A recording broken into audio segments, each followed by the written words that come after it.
सासू माँ बदल गई। कहानी उस घर की है जहाँ बहू और बेटी को एक माना जाता था, लेकिन फिर अरे शिखा बेटा, तू रसोई में क्यों घुसी रहती है? जा, रोटी मैं बना लूंगी। नहीं नहीं माँ जी, आप बैठिए, बस सारा खाना बन ही गया है। श्वेता को बोल देती हूँ, वो खाना लगा देगी सबका। सॉरी भाभी, मेरे पास वक्त नहीं है। माँ, मुझे पैसे देना, पार्लर जाना है। हाँ हाँ चली जाना, भाभी को भी ले जाना। वो भी जाने को बोल रही थी पार्लर, पर पहले ना मदद कर दे उसके खाना लगाने में। देख माँ, वो बहू है, उसे बहू रहने देना, इतना सर पर मत चढ़ा भाभी को। श्वेता, ज्यादा मत बोला कर। बहू और बेटी में कोई फर्क नहीं होता है। जा जाकर काम कर। ननद को माँ का भाभी से इस तरह प्यार करना बिल्कुल अच्छा नहीं लगता। वो बार बार किसी न किसी तरह माँ को भाभी के खिलाफ भड़काती रहती, लेकिन कोई फायदा ना होता। एक रोज, अरे बेटे किशन, जा बहू को कहीं घुमा कर ला, सारा दिन घर में काम करती रहती है। हाँ हाँ माँ, हम लोग जा रहे हैं ना गोवा। अच्छा जी, भाभी ने तो हमें बताया भी नहीं। वैसे तो सारी पंचायत करती है, ये गोवा वाली बात क्यों छुपा गई हमसे? अरे क्योंकि उसे खुद नहीं पता था बहन। मुझे टिकट सस्ती मिल रही थी तो मैंने बुक कर दिया। हाँ शिखा, पैकिंग कर ले, संडे हम जा रहे हैं गोवा। दोपहर में शिखा पैकिंग कर रही थी कि सास आ जाती है। ये क्या बहू, साड़ियाँ? अरे गोवा जा रही है घूमने या फिर शादी में मायके हैं? माँ जी, ऐसा कुछ है ही नहीं, समझ में नहीं आ रहा क्या रखूं कपड़े में। अरे तेरी और श्वेता की साइज तो एक ही है, उसके कुछ मॉडर्न कपड़े ले ले, आकर लौटा देना। हाँ माँ जी, ये ठीक रहेगा। शिखा श्वेता के पास जाती है और उससे कपड़े मांगती है। ना जी ना, मैं अपने कपड़े ना दूं, वैसे भी फैल जाएंगे मेरे कपड़े, बहुत महंगे वाले हैं। शिखा मुंह लटकाकर कमरे में आ जाती है तो सास कहती है, चल तैयार हो जा, तुझे मैं शॉपिंग करा कर लाती हूँ गोवा की। बस फिर क्या था, सास बहू निकल जाते हैं मार्केट और एक से बढ़कर एक ड्रेस खरीद कर घर आते हैं। पहले बता देती कि नए कपड़े दिलाने वाली है भाभी को, तो मैं अपने ही दे देती ना भाभी को, मुझे दिला देती नए कपड़े। देख श्वेता, परिवार का मतलब सबके साथ रहना होता है, ना कि सिर्फ अपना सोचना। वैसे भी तुझे अच्छे संस्कार सीखने चाहिए। और रही बात कपड़ों की, तो शिखा, आज से घर पर भी तू मॉडर्न कपड़े ही पहनेगी। कोई जरूरत नहीं है ये साड़ी वाड़ी लपेटने की। अब क्या था, घर पर श्वेता और शिखा एक जैसे रहते। एक बार पड़ोसन आती है। अरे बेटा, अपनी माँ को तो बुलाना जरा, बात करनी है। शिखा सास को बताती है और रसोई में चली जाती है। ये आपकी बेटी बहुत बड़ी हो गई है, इसके लिए एक रिश्ता है, कहो तो बता दूं। ये बेटी नहीं बहू है, घर में सब एक जैसा ही रहता है। वैसे मेरी बेटी भी बड़ी हो गई है, कोई रिश्ता हो तो जरूर बताना। पड़ोसन रिश्ता लेकर उन लोगों के घर आती है।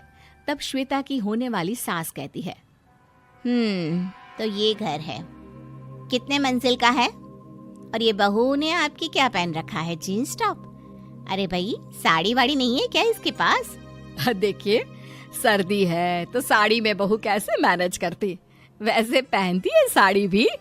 देखिए, हम लोग ठहरे पैसे वाले लोग, कोई कमी नहीं है हम लोगों के पास पैसों की, बहुत पैसे हैं, जमीन, नौकर चाकर, कार, सब कुछ है, लेकिन घर में संस्कारी बहू चाहिए। समझ रही हैं ना आप? सास कुछ कहती कि श्वेता बोल पड़ती है, हाय रे, नौकर चाकर से लेकर जमीन, कार, पैसा, हाँ हाँ मुझे रिश्ता मंजूर है मुझे। अरे रुक जा श्वेता, मैं बात कर रही हूँ ना। देखिए, हम लोगों के घर इतनी आजादी नहीं मिलेगी। अरे हाँ कर देना माँ, हाँ कर दे जल्दी से। सास क्या करती, बेटी की शादी ऐसे घर में कर देती है जहाँ ना उनके विचार मिलते हैं और ना ही आचार। शादी के बाद एक रोज फोन पर, श्वेता बेटा, एक बार घर आ जा, बहुत दिल करता है तुझे देखने का। माँ, वो घर पर बहुत काम होता है, कैसे आऊँ? बड़ा घर है, लेकिन आने जाने वालों की लाइन ही लगी रहती है। बेटा मैं तो जानती थी उस घर का हाल, लेकिन तू ही नहीं मान रही थी। माँ देख, हर घर का यही हाल है। तेरी बेटी को यहाँ घूंघट हटाने की परमिशन नहीं है और एक तरफ भाभी स्कर्ट पहनकर घूम रही है। बेटा मुझे क्या पता था कि मेरी बेटी को ससुराल के नाम पर पिंजरा मिल जाएगा। अच्छा माँ, फोन रखती हूँ, सास को गर्मा गर्म रोटी खिलानी है। तुम लोगों की तरह नहीं कि एक रोटी बनाओ, एक सब्जी बनाओ, फिर सारा दिन फ्री होकर घूमो। सास फोन तो रख देती है, लेकिन सोच में पड़ जाती है कि एक तरफ बेटी जिसे कोई आजादी नहीं, वहीं दूसरी तरफ बहू जिसे देखकर लगता ही नहीं कि उसकी शादी भी हुई है। अगले रोज। शिखा, अरे ओ शिखा। हाँ माँ, क्या हुआ? कुछ चाहिए आपको? मैं जिम जा रही थी।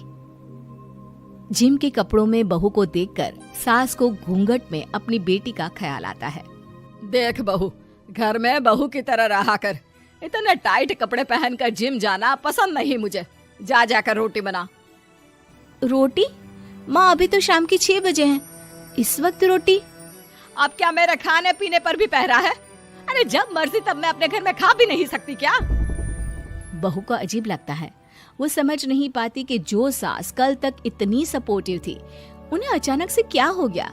वो किचन में जाती है, गरम रोटी के साथ 2 तरह की सब्जी, रायता, सलाद सब लेकर सास के पास आती है। माँ जी, खाना। इतना सारा खाना? राक्षस समझा है क्या मुझे? रोटी मांगी थी मैंने गर्मा गर्म बस। पर माँ जी, रोटी खाती किससे आप? सब्जी तो बनानी थी ना। अरे भूख मर गई मेरी तेरी बहस से। जा जाकर काम कर, अंदर पूरी रसोई साफ कर। बहू अंदर चली जाती है। थोड़ी देर में श्वेता घर आती है। अरे शिखा जल्दी से चाय ला, पकवान बना, मेरी बेटी आई है। अरे नहीं नहीं माँ, ड्राइवर बाहर खड़ा है। मैं तो घर का कोई सामान खरीदने के बहाने यहाँ आ गई हूँ, मुझे जाना होगा।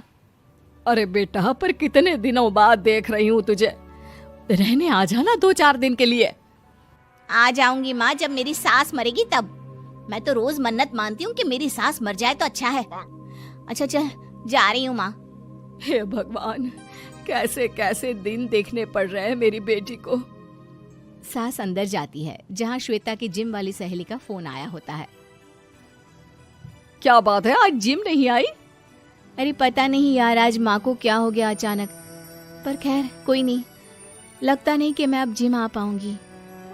शिखा स्पीकर पर बात कर रही थी, जिसे सास सुन रही थी। यार ये सास ना होती ही ऐसी है। मैं तो कहती हूँ बुढ़िया जल्दी मरे और तू आराम से जिए। शिखा को सहेली की बात पर गुस्सा आ जाता है। माँ के मरने की कौन सा बच्चा दुआ मांगता है मोहिनी? आगे से ऐसी बात मेरे सामने मत करना। हमारे घर की शोभा ही माँ है। क्या हुआ जो थोड़ी सख्ती दिखा रही है? उसमें भी कोई ना कोई उनकी भलाई ही होगी। मैं तो कहती हूँ भगवान मेरे जैसी सास सबको दे, जो सिर्फ माँ की तरह है। सास वाली तो कोई बात ही नहीं है उनमें। सास ये बात सुन रही थी। उनकी आंख में आंसू आ जाते हैं कि क्यों वो बेटे की किस्मत में बहू को भी भागीदार बना रही थी। शिखा, अरे ओ शिखा,